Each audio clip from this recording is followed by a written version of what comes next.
മുണ്ടക്കൈ ചൂരൽമല ദുരന്തം അത് മലയാളിയുടെ മനസാക്ഷിയെ വല്ലാതെ നോപ്പിച്ച ഒന്നാണ്. നിരവധി ആളുകൾ ഭവനരഹിതരായി, ഒരുപാട് ആളുകൾക്ക് ഉറ്റവർ നഷ്ടപ്പെട്ടു. നമ്മൾ കണ്ട ഏറ്റവും വലിയ ദുരന്തങ്ങളിലൊന്നായി അത് മാറിയ പശ്ചാത്തലമൊക്കെ ഉണ്ടായി. ഇപ്പോൾ ആ പ്രദേശം തിരിച്ചു വരികയാണ്. പതിയെ പതിയെ പഴയ ഈ പറഞ്ഞ പോലെ വേദനിപ്പിക്കുന്ന ഓർമ്മകളൊക്കെ മറന്ന് തിരിച്ചു വരുന്ന അവിടെ ദുരന്തബാധിതർക്കായി സർക്കാരും നമ്മുടെ മറ്റു സംവിധാനങ്ങളും രാഷ്ട്രീയ പാർട്ടികളും ഒക്കെ മാതൃകാപരമായ പ്രവർത്തനങ്ങൾ നടത്തുന്നു. അവിടുത്തെ സർക്കാർ നിർമ്മിക്കുന്ന ടൗൺഷിപ്പിലെ വീടുകളുടെ ആദ്യഘട്ട കൈമാറ്റം നാളെയാണ്. അവസാനഘട്ട ജോലികൾ ടൗൺഷിപ്പിൽ പുരോഗമിക്കുകയാണ്. 178 വീടുകളാണ് കൈമാറുന്നത്. മുഖ്യമന്ത്രി പിണറായി വിജയൻ വീടുകളുടെ താക്കോൽ ദാനവും പട്ടയ വിതരണവും നടത്തും. കഴിഞ്ഞ ആഴ്ചയാണ് ഇതുമായി ബന്ധപ്പെട്ട് നറുക്കെടുപ്പും മറ്റും നടത്തിയത്. രണ്ടാം ഘട്ടത്തിൽ മറ്റ് ഭവനരഹിതർക്കും വീടുകൾ നൽകും എന്നുള്ളതാണ് സർക്കാർ പ്രഖ്യാപനം. അതേസമയം മുസ്ലിം ലീഗ് നിർമ്മിച്ച ആദ്യഘട്ട വീടുകളുടെ കൈമാറ്റം ഇന്ന് വൈകിട്ട് നടക്കും. അതായത് സർക്കാർ വീട് കൈമാറുന്നതിന് തൊട്ട് മുൻപ് മുസ്ലിം ലീഗ് മാതൃകാപരമായി അവരുടെ ഭവനങ്ങൾ പൂർത്തിയാക്കി കഴിഞ്ഞു. നേരത്തെയൊക്കെ നിശ്ചയിച്ചതിൽ നിന്നും സ്ക്വയർ ഫീറ്റൊക്കെ വർദ്ധിപ്പിച്ച് വലിയ തരത്തിലുള്ള സൗകര്യങ്ങളുള്ള വീടുകളാണ് ലീഗ് നിർമ്മിച്ചിരിക്കുന്നത് എന്നാണ് മനസ്സിലാകുന്നത്. 51 വീടുകളുടെ കൈമാറ്റം പാണക്കാട് സാദിഖ് അലി ശിഹാബ് തങ്ങളാണ് നിർവഹിക്കുക. MS അനീഷ് കുമാർ ഏറ്റവും പുതിയ വിവരങ്ങളുമായി ശരി. മനീഷ്, അവിടെ ഭവനരഹിതർക്ക് വീടൊരുങ്ങുകയാണ്. സർക്കാരിൻ്റെ 170ഓളം വീടുകളാണെങ്കിൽ ലീഗ് 51 വീടുകൾ നിർമ്മിച്ചു നൽകുന്ന പശ്ചാത്തലമൊക്കെയുണ്ട്. ഒരുക്കങ്ങളൊക്കെ ഏതാണ്ട് പൂർണ്ണമായോ? എന്തൊക്കെയാണ് ഇന്ന് വൈകിട്ട് ആദ്യം ലീഗിൻ്റെ ചടങ്ങിലേക്ക് പോകാം. നടക്കുന്ന ചടങ്ങ് നാളെയാണല്ലോ സർക്കാർ വീടുകൾ കൈമാറുന്നത്.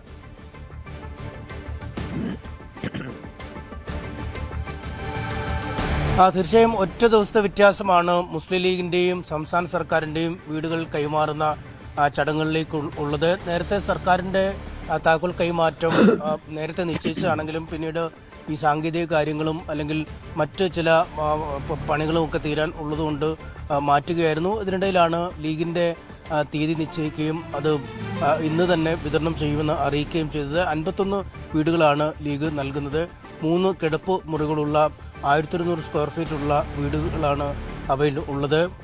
പാണക്കാട് സാദിഖ് അലി ശിഹാബ് തങ്ങൾ വൈകുന്നേരമാണ് അതിൻ്റെ താക്കോൽ കൈമാറ്റ ചടങ്ങ് സംഘടിപ്പിച്ചിരിക്കുന്നത്. പ്രിയങ്ക ഗാന്ധി MP അടക്കമുള്ളവർ ആ ചടങ്ങിൽ പങ്കെടുക്കുകയും ചെയ്യും. എന്തായാലും അങ്ങേയറ്റം മാതൃകാപരമായൊരു സമീപനം തന്നെയാണ് ഇക്കാര്യത്തിൽ കാണിക്കുന്നത്. നമ്മൾ ഏറ്റവും ശ്രദ്ധിക്കേണ്ടത് ഈ പ്രധാന നേതാക്കൾ PK കുഞ്ഞാലിക്കുട്ടിയെ പോലുള്ള നേതാക്കളൊക്കെ പറയുന്നത് ഇത് സർക്കാർ പ്രോജക്റ്റ് ചെയ്യുന്നു, ഞങ്ങളും സർക്കാരിൻ്റെ അതിജീവന പദ്ധതിക്കൊപ്പമാണ്, ഞങ്ങൾക്ക് എല്ലാവർക്കും വീട് കൊടുക്കാൻ പറ്റില്ലല്ലോ, ഞങ്ങൾ 100 വീടുകളാണ് കൊടുക്കുന്നത്, ബാക്കിയൊക്കെ സർക്കാരല്ലേ കൊടുക്കുന്നത്, ഞങ്ങൾ അതിനോട് പൂർണ്ണമായി സഹകരിച്ചാണ് പ്രവർത്തനങ്ങൾ നടത്തുന്നതെന്ന് അദ്ദേഹം പറയുന്നു. അങ്ങനെ ഒരു ദുരന്തമുഖത്ത് രാഷ്ട്രീയം കാണിക്കാതിരിക്കുക എന്ന കേരളത്തിൻ്റെ ഒരു മഹത്തായ ഒരു പൈതൃകം, അല്ലെങ്കിൽ എപ്പോഴും നമ്മൾ ആപത്തുകൾ വരുമ്പോൾ ഒന്നിച്ചു ചേർന്ന് നിൽക്കുന്ന ഒരു കാര്യം ഇപ്പോഴും പിന്തുടരാൻ ശ്രദ്ധിക്കുന്നുണ്ട് എന്ന് തന്നെയാണ് അതിൽ ഏറ്റവും ശ്രദ്ധേയമായ കാര്യം. നമുക്കറിയാം 2024 ജൂലൈ 30-നാണ് ഒരു ആയുഷ്കാലം മുഴുവൻ സമ്പാദിച്ച സമ്പാദ്യങ്ങളും മനുഷ്യ ജീവനുകളുമൊക്കെ അപഹരിച്ചുകൊണ്ട് ഉരുൾ കല്ലുതുള്ളി ഈ ചൂരൽമല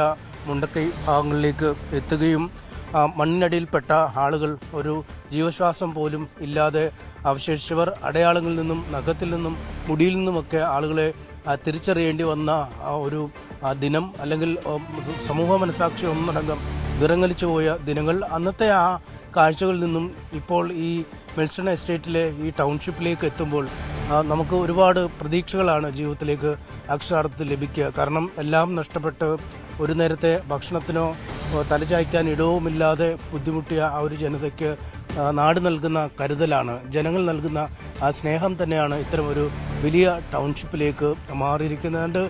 65 ഏക്കറോളം വരുന്ന സ്ഥലം പൂർണ്ണമായി തന്നെ ടൗൺഷിപ്പിനായി മാറ്റിയിരിക്കുന്നു. അതും കൽപ്പറ്റ നഗരത്തിൻ്റെ ഹൃദയത്തിൽ തന്നെയാണ് ഈ പദ്ധതി സ്ഥാപിച്ചിരിക്കുന്നത് എന്നതാണ് ഏറ്റവും ശ്രദ്ധേയം. വളരെ സൗകര്യങ്ങളുള്ള സ്ഥലം, റോഡിനോട് ചേർന്ന ഇടമാണ്, എല്ലാത്തരം സൗകര്യങ്ങളുമുണ്ട്. മറ്റ് ഈ ഉരുൾപൊട്ടൽ ഭീഷണിയോ മറ്റ് അത്തരം പ്രകൃതി ദുരന്തങ്ങൾ ഉണ്ടാവാനൊക്കെ ഉള്ള സാധ്യതകൾ കുറഞ്ഞ ഒരിടമെന്ന് വേണമെങ്കിൽ നമുക്ക് ഇതിനെ പറയാൻ പറ്റും. ഒരുപാട് ജനങ്ങളൊക്കെ തിങ്ങിപ്പാർക്കുന്ന ഒരു മേഖലയുടെ അടുത്ത് നമ്മളിപ്പോൾ തന്നെ കാണുന്ന ഈ ഒരു മാതൃകയിലായിരിക്കും ഈ ടൗൺഷിപ്പ് ഉണ്ടാവുക. നമ്മളൊക്കെ നഗരങ്ങളിലൊക്കെ പോകുന്ന ആധുനിക റെസിഡൻഷ്യൽ ഏരിയകളോട് കിടപിടിക്കുന്ന അതേ സൗകര്യങ്ങളുള്ള ഒരു ഇടമെന്ന് തന്നെ നമുക്ക് വിശേഷിപ്പിക്കാൻ കഴിയും. നമ്മളിപ്പോൾ കാണുന്നത് ഒരു മാതൃകാ ലാൻഡ്സ്കേപ്പിംഗ് സംവിധാനമൊക്കെ ഏർപ്പെടുത്തി വെച്ചിരിക്കുന്ന ഒരു വീടാണ്.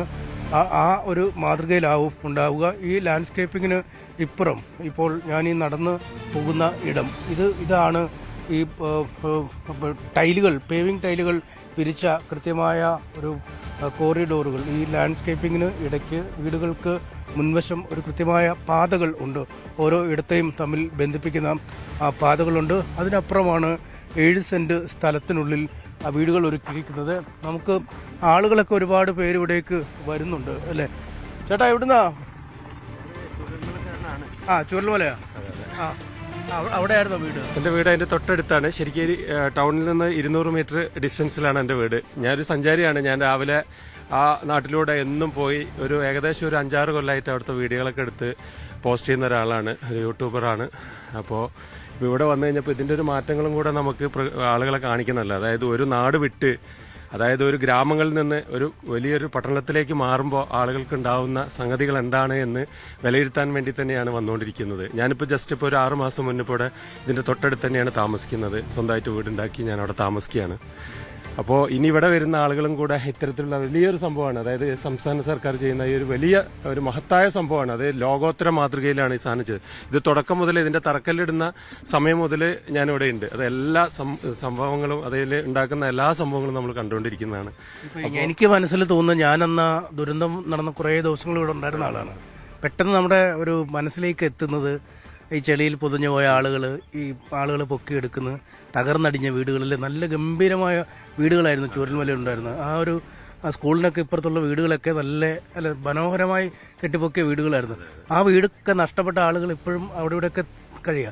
അവരാണ് ഈ വീടുകളിലേക്ക് വരാൻ പോകുന്നത് അല്ലേ? ശരിക്കും നിങ്ങൾ കാണാം, സ്കൂളിന്റെ തൊട്ടടുത്തായിട്ടുള്ള ആ ഒരു ഇപ്പോൾ നിലനിൽക്കുന്ന ഒരു ആസ്പെറ്റോസ് ഇട്ട വീട് ശരിക്കും എൻ്റെ മാമന്റെ വീടാണ്. ഫസ്റ്റ് നമ്മൾ റെസ്ക്യൂ ചെയ്യാൻ വേണ്ടിയിട്ട് ഞാൻ ശരിക്കും 1:45 മുതൽ നമ്മൾ മുണ്ടക്കായിട്ട് ബന്ധപ്പെട്ടുകൊണ്ടിരിക്കുന്നുണ്ട്. ആ സമയത്ത് നല്ല മഴയാണ്. അപ്പോൾ നമുക്ക് വീട്ടിൻ്റെ ഉള്ളിൽ കിടന്നുറങ്ങാൻ പറ്റുന്നില്ല.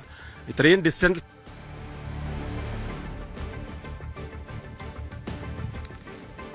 അനീഷ് ഉള്ളത് അവിടെ മുണ്ടക്കൈ ചൂരൽമല ദുരിതബാധിതർക്കായി നിർമ്മിച്ചു നൽകുന്ന വീടുകളുടെ തൊട്ടടുത്താണ്.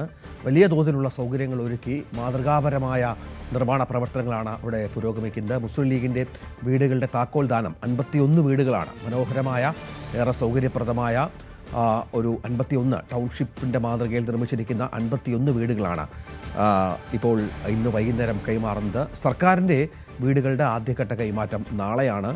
ഏതായാലും വലിയൊരു ദുരന്തത്തിൽ നിന്ന് തിരിച്ചു വരുന്ന ഒരു ജനതയുടെ അതിജീവനത്തിൻ്റെ ഒരു പ്രതീകം കൂടി ഈ വീടുകൾ മാറുകയാണ്.